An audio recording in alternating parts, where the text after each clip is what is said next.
मेरे प्यारे दोस्तों, मनी मंत्रा प्रो में आपका स्वागत है। दोस्तों, आपने वो अक्षय कुमार का ऐड तो देखा ही होगा, जब घर में पड़ा हो सोना तो फिर काहे का रोना। जी हाँ, सोना बहुत ही कीमती है, चाहे वो पहनने वाला सोना हो या फिर नींद वाला सोना हो। क्योंकि जिनको नींद नहीं आती, आप उनसे पूछिए कि सोना कितना कीमती है। खैर, हम यहाँ पर बात करेंगे सोने की, यानी गोल्ड की।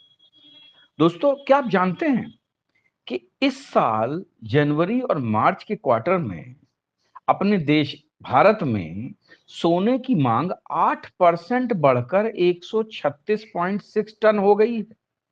Can you imagine?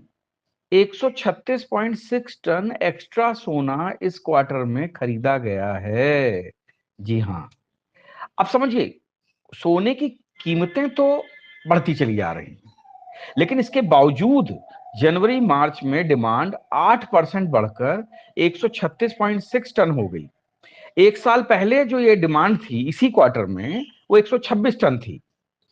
और इस दौरान गोल्ड की जो ग्लोबल डिमांड थी, वो 3% बढ़कर 1238 टन हो गई। सोचिए, सोने की डिमांड कितनी ज्यादा बढ़ रही है।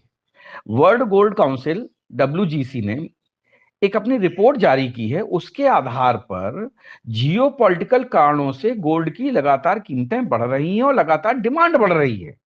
सेंट्रल बैंक जो है, उसकी खरीदारी को देखते हुए भारत में गोल्ड की डिमांड इस साल 700-800 टन के आसपास पहुंचने का जो है वो उम्मीद है। अब साहब, अब आप सोचिए कि सोना, लोग हम कहते हैं कि गरीबी बहुत है और देश में जो है बेरोजगारी बहुत फैल गई है और देश में मतलब जो है आर्थिक असमानता बढ़ रही है, लेकिन इसके बावजूद सोने की डिमांड जो है वो बढ़ती चली जा रही है। अब ये रिपोर्ट ये कहती है कि भारत में वैल्यू के आधार पर डिमांड 20% बढ़कर 75,470 करोड़ रुपए तक पहुंच गई है। इस दौरान ज्वेलरी की डिमांड 4% बढ़कर 95.5 टन हो गई है, जबकि निवेश यानी कि जो इन्वेस्टमेंट लोग करते हैं बार में, सिक्के में, वो 19% बढ़कर 41 टन हो गया है। यानी कि आप सोचिए कि लोग सोने में बहुत ही ज्यादा इन्वेस्टमेंट कर रहे हैं।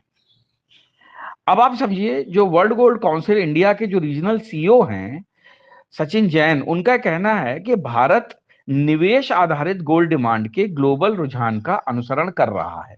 यानी कि डिमांड एंड सप्लाई का जो एक फार्मूला है, उसके आधार पर जो है सोने में इन्वेस्टमेंट कर रहा है। हालांकि तिमाही के अंत में ऊंची कीमतों के बावजूद गोल्ड ज्वेलरी की पारंपरिक डिमांड भारत में बरकरार रही।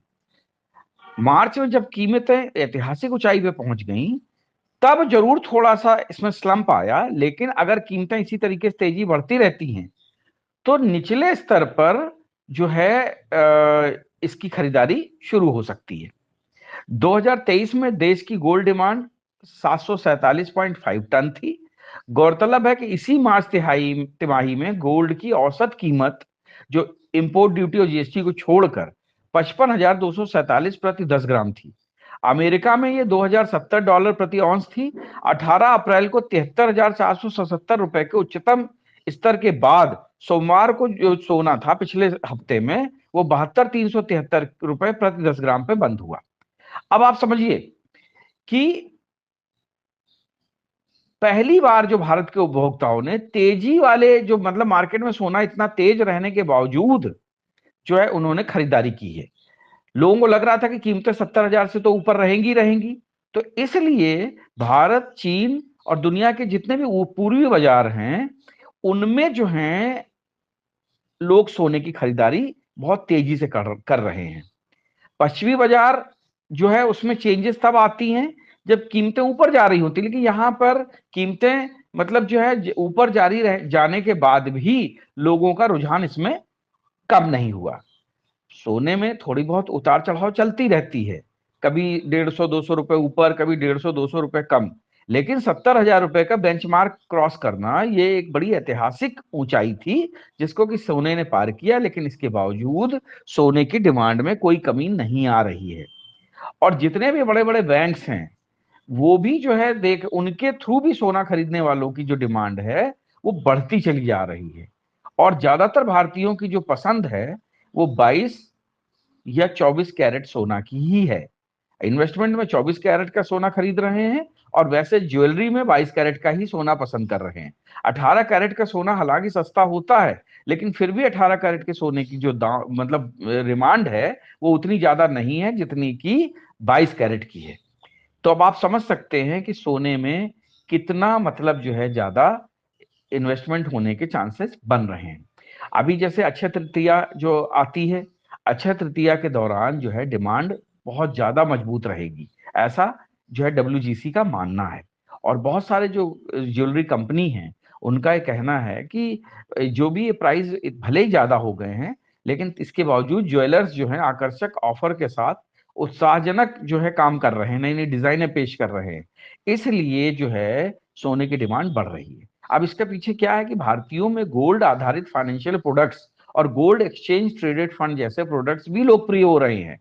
आरबीआई ने इस साल की पहली तिमाही में 19 टन सोना खरीदा है, जबकि 2023 में 16 टन था, यानी कि आरबीआई ने भी 3 टन सोना ज्यादा खरीदा है। क्योंकि क्या है कि जो गोल्ड आधारित जो फंड हैं या ईटीएफ हैं, उनकी भी जो क्या कहते हैं डिमांड है वो बढ़ती चली जा रही है। अच्छा, सोना तो सोना है ही, चांदी की कीमतें भी बढ़ती चली जा रही हैं। चांदी जो है 80,000 रुपये क्रॉस कर चुकी है।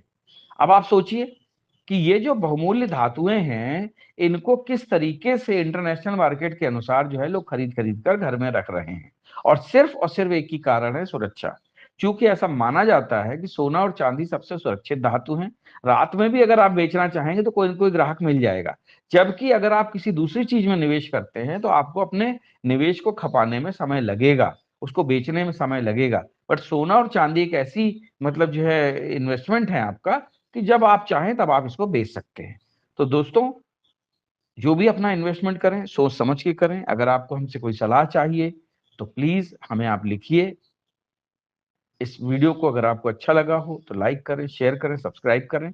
जय हिंद, जय भारत।